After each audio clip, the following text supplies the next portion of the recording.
It's the relationships between different kinds of color light in a painting that gives you that overall sense of luminosity.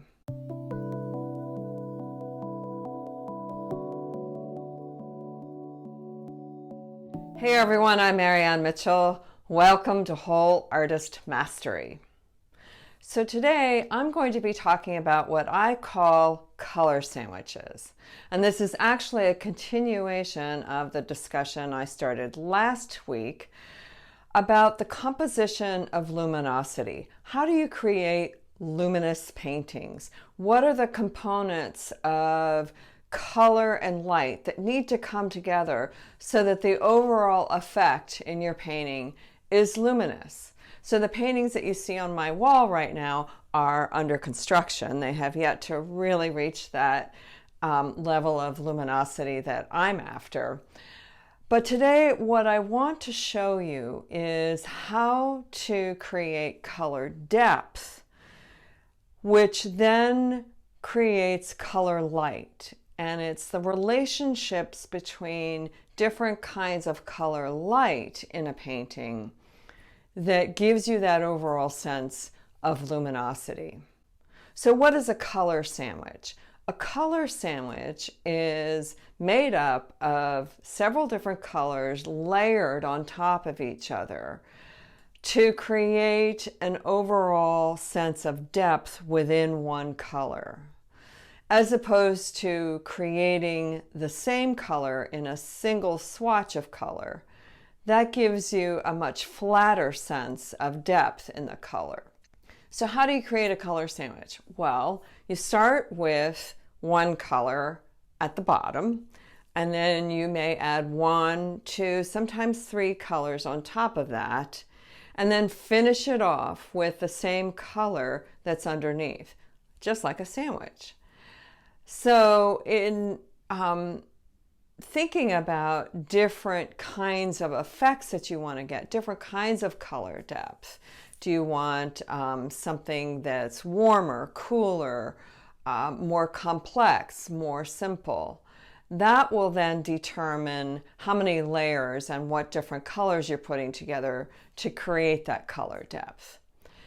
And one of the most important things about creating color depth in this particular way is that your layers have to have some transparency to them, because the key to having this multi-dimensional color effect, creating depth, is that you can see the colors underneath each other to some degree and how they're working together to create the sum color. So I'm going to show you what I'm talking about. So before I get started on this, I'd like to suggest that if you have yet to see the previous video about the composition of luminosity, I suggest that you go and watch it so that this process makes a little more sense to you. So without further ado, here is a swatch that I've made for creating depth in blue. So I've started out with cobalt blue. This is the straight cobalt blue. This is cobalt blue with a layer of quinacridone red in the middle, finished off with cobalt blue. And this is cobalt blue with quinacridone red and a layer of cadmium orange, finished off with cobalt blue. Okay, so I'm ready to go with a swatch here, swatch card of 3 swatches of cobalt blue without any layering on top. So this one is going to remain single, and I'm going to layer this swatch and this swatch to show you how this works. So the first thing I'm going to do, and by the way, this can be used both with oil paint, which is what I'm working with, as well as acrylic paint. With acrylics, you want to use gloss medium to mix with your paints. What I'm using to mix with my oil paints is walnut alkyd medium, and I'm just going to show you the bottle here. It's walnut alkyd medium that is made by M. Graham and Company. And what I do is I pour that into this little dropper bottle, which you can see is quite well used at this point. And so it's the ratio of liquid to paint that creates the transparency needed for the layering.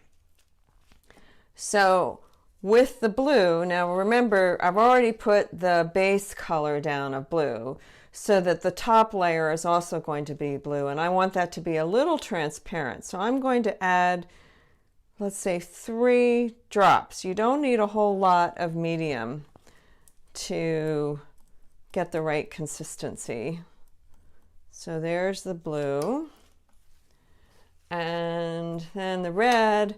The red in quinacridone red, at least, it's a less dense pigment than the cobalt. So I'm going to add 3 as well because I want this to be a little more transparent. And you don't want it to be too thin, otherwise it doesn't layer very well. Now here, the cadmium orange is even a more dense pigment, so I'm going to add 4. 1, 2, 3, 4, 5. Turned out to be 5. So I'll mix that together. And as I'm mixing this, I'm realizing that this is still too dense. So I'm going to take half of this away, put it over here, and add another 2 drops. Now, how did I know it was going to be too dense? Well, with orange, I want it to be as transparent as I can make it because I don't want it to make too much of a brown color with the blue. So you'll see what I mean here. I'm going to pick up my squeegee and take the quinacridone red and put it on top, put the first layer on top of this one here. So you want to pull it so that you can see the blue underneath the red, like that. And you'll have some undulation because it's not perfect, which is what you want. You want to be able to see the movement in the colors. So we have the 2 red layers. Now on this one, I'm just going to have the single in-between layer being quinacridone red and then come back and finish it off with the blue here. So it makes it a little more purple, but you can see that it has more what I call color light created by the depth of these colors working together than the single cobalt blue.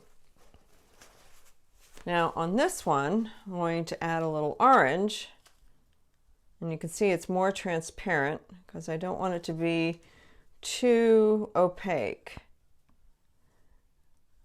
Now you could stop there. That's a beautiful color of burnt sienna, or you can finish it off with the blue,